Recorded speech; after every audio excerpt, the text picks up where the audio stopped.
person asked me last week, he wanted to know if you should spend a certain amount of money on a certain employee. And it was not a cheap employee, it was a very expensive employee. And I told him 100%. So he looks at me, but I'm not gonna be making money on the company because that's literally my entire profit is gonna go to hiring this employee. I said, you have to understand business. And I'm gonna explain to you business a little bit differently than people do because I find that this thing's really not discussed often.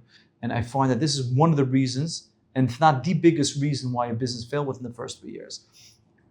The reason that happens is that the best salesman that you have for your product or for whatever you're selling usually is you. Now, what happens is when you become the person operating the business, you cannot sell your business because you stop operating the business, you stop working in it. What you really need to do is take yourself and pull yourself out of that business as best as you possibly can. To do that requires you to bring someone in who's sophisticated enough that you trust them to run the business. If you cannot do that, then you're stuck doing both parts. You're going to be running the business and trying to sell the business. That does not work. And the reason why it does not work is because there's nobody growing the business.